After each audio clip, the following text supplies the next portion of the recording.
Apple's brand new 13-inch M4 iPad Pro, the thinnest Apple device ever, thinner than even an iPod Nano. It's wild to see how far technology has come, but is it durable? Can it survive everyday life? That's what we're here to find out. Hit that subscribe button and buckle in. We're gonna see how this iPad is so thin. Inside the box we get a color-matched USB-C cable and a 20-watt charging brick. Thank you very much.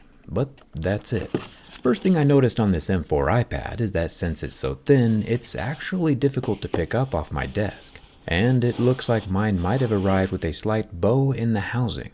As someone who works with metal regularly, I can zero out my angle finder on my flat tabletop, set it up against the M4 iPad Pro, and it looks like we are 0.1 degrees off from zero, right out of the box. Splitting hairs, of course, not that I have many to split, but between the milling, heat treating, and warping, I imagine not many of these ultra-thin iPads are going to arrive perfectly flat. 0.1 degrees is better than I was expecting though. And to be honest, while I don't personally yearn for ultra-thin electronics, I can still appreciate that packing all this hardware into such a tiny device is an incredible feat. It really is only 5.1 millimeters thick. For my American audience, that's about the same thickness as 3/4, 7 razor blades, or 1/3 the width of a Ben & Jerry's lid. And just for the record, I am not the Jerry mentioned in Ben & Jerry's, however, I am available for adoption. Where was I? Oh yeah. Apple says that in order to increase the overall structure with decreased thickness, they've added a cowling over the main logic board. That logic board runs through the center of the iPad, and I can even feel that central rib through the top glass with just my fingers. And hopefully we'll be able to see it with our eyeballs in just a few minutes. The most impressive technological addition to the iPads this year, in my opinion, has got to be the tandem OLED display. Let's take a peek at it through my microscope. OLED screens are awesome. The individually lit pixels, as you can see here through the microscope, deliver super crisp and vibrant images. What Apple has done here, for the first time ever, is stack two OLED screens on top of each other. So not only are there 264 pixels per inch, but there are also, apparently, 264 identical pixels below those pixels acting as a backlight. An OLED backlight for an OLED display. This gives us a ridiculous 1000 nits of HDR brightness, with the 1600 nits peak. If you notice, the file icon on the M4 iPad Pro has super long blue diodes, while the iPhone 15 on that same folder icon has much smaller diodes within the exact same footprint. This is actually only because the iPhone 15 OLED has twice the pixel density and is in no way comparable to the tandem OLED conversation, since my microscope only sees in a 2D plane and tandem OLED exists in 3 dimensions. But it still looks cool and it was worth a shot. The tandem OLED isn't the only thing Apple changed up. There's quite a bit more hardware inside of the Apple Pencil Pro. I'm definitely not the target demographic for a $129 professional pencil, especially when my razor knife is only $15. But I guess it just depends on which side of the tablet you'll be drawing on. As you saw, the tip is removable, and inside that plastic housing is a pressure-sensitive ribbon that can sense minute pressure differences from your fingers. We first saw this technology debuted with the HTC U12 Plus Android phone back in 2018. The ribbon triggers a taptic engine that we can find past the square mounting magnets. It's all tucked up into the back end where the eraser should be. The taptic engine makes it realistically feel like an actual button is getting clicked, even though there are no clicky buttons. It's a complex piece of engineering, and an interesting tool built for a very specific job. Some of my favorite tools, however, are my Mohs picks, which help us differentiate between different materials. The tandem OLED Apple is using this time around feels to be protected with glass, and since there are no marks left by my Mohs 2, 3, 4, or 5 picks, we can be sure that Apple is using a thin, tempered glass screen that scratches at a level 6 with deeper grooves at a level 7. The Mohs hardness is especially relevant this time around when we open up Apple's new Magic Keyboard. We already know that something at a softer level on Mohs scale of hardness cannot scratch any of the levels above it. A level 3 aluminum won't scratch a level 6 glass, and a level 6 glass will never scratch a level 10 diamond. However, this time around, Apple's Magic Keyboard is made from an anodized aluminum. The keys themselves are plastic. Anodization is necessary for material protection, aesthetics, and as well, there's a rather large 1% of the human population that has a bare aluminum contact allergy. We learned this while building wheelchairs at my factory.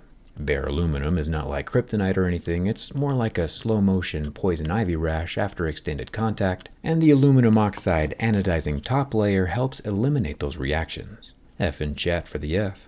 But that same aluminum oxide coating also ranks at a level 9 on Mohs scale of hardness, which, when pressed right up against the level 6 glass display of the M4 iPad Pro, makes me worried. However, even though the metal is coming directly in contact with that glass, the Magic Keyboard hinge does not allow for any lateral movement, which reduces the abrasive potential. And to further decrease worries of accidental scratches, I took my level 9 anodized iPhone 15 and scuffed up the iPad glass as well as I could. But each of the marks wiped completely away. I imagine the surface lubricity of the anodizing and smoothness of the glass, along with the rigidness of the Magic Keyboard, will all help to keep the glass undamaged. So far, there doesn't appear to be anything to worry about. There's no glaring build quality issues yet. There's one 12-megapixel selfie camera tucked into the long side bezel of the iPad Pro, protected with the same scratch-resistant glass. And swinging our way up to the ultra-thin frame rails, we see we have a whole lot more anodized aluminum, along with the Apple Pencil dock and 2 metal volume buttons that cannot be removed. The top of the iPad Pro has 2 stereo speaker openings and a terribly placed center microphone hole, you'll see why in a second. Moving along to the other long flat side, Apple has removed the microphone hole in the center of this rail. Glad that's gone. And down here at the bottom of the M4 iPad, we can see that the thickness of the iPad is literally constrained by the tiny size of the USB-C port, which sits right between 2 more stereo speaker openings. If this thing gets any thinner, we'll have a camera bump and a charging port bump. Speaking of camera bumps, Apple's removed one of the camera lenses this year, and to be honest, no one's gonna notice. There's a lower time-of-flight 3D LiDAR scanner, and the upper circle is the only remaining 12-megapixel rear camera, with a single-color diffused LED flash, which is also tucked into the same camera hump. Now, one of my favorite parts of owning an iPad is its immense canvas for which I can display my artwork. Drawing on the tandem OLED seems oh so temporary, so I'll just use the back. I learned 2 new things recently. One, apples are made up of 25% air, which was news to me. And even more interesting, lions, like the anatomically correct beast you see here, actually eat apples. Yeah, they're carnivores and all that, but if they get hungry enough, apples are on the menu. You learn something new every day. To keep your own iPad from getting scratched, might I recommend my Teardown Skin collab with dbrand. Astute observers might notice that this skin is the same teardown skin as last year. Because of course, we haven't seen the inside of the M4 yet, so how would I have a skin for it? But don't you worry, there's a very large probability that we'll see the insides in about 60 seconds, and then we can start shipping out the real deal. Link down in the description. The coolest part of the tandem OLED that I didn't mention before is that because of the double diodes, each pixel doesn't have to run at maximum load. Just like a person can walk farther than they can sprint, 2 pixels working together means that a single pixel doesn't have to work as hard. So overall, the screen uses less power while having a much longer lifespan, which is awesome. There also appears to be no effect on the 13-inch Ultra Retina display from my lighter, even after burning it for more than 60 seconds, so thumbs up for that. Finally, the bin test. No one's going to be putting their iPad Pro in their back pocket, obviously, but it will very much be bumping around in backpacks, book bags, and as Apple's thinnest product ever, we need to know how this Netflix machine is going to hold up to everyday life. When bent from the back, the answer is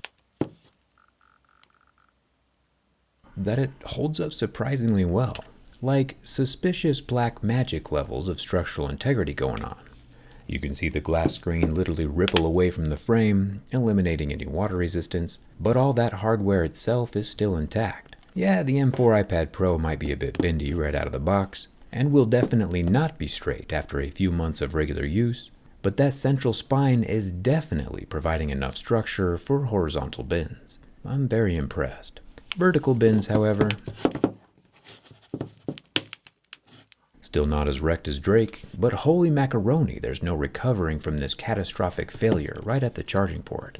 The M4 iPad Pro is now built like a rainbow, or bow and arrow, or a Boeing. Joke just made my life insurance go through the roof. Kinda like that wheel did, but the back side of the charging port itself is what put pressure on the inner side of that glass, cracking it up from the bottom edge. Which means now we get to go find the M4 chip, I do happen to have another smaller 11-inch M4 iPad Pro with the nano textured glass, so if this video gets 100,000 likes, we can see if that one also falls apart in the same place. If we roll back the glass like a very expensive tortilla, we can get our first look at that center spine, or cowling, that Apple added over the motherboard. This time around, we also have some very circular loudspeakers instead of rectangular, and with 14 Phillips head screws removed, Apple's cowling comes off in 2 pieces. It's incredibly thin, like the rest of the iPad, but obviously gets the job done. If Apple could add another more perpendicular spine running widthwise near the charging port, where all that structure was removed, this thing probably would have survived. And there you have it, the M4 chip in all of its glory, right alongside the 10,209 mAh pouch-style battery. Honestly, it's a pretty cool tablet. Congrats to Apple on the tandem OLED development. Let me know if I should test the smaller unit, and grab your teardown skin with the link in the description. Thanks again for watching. I'll see you around.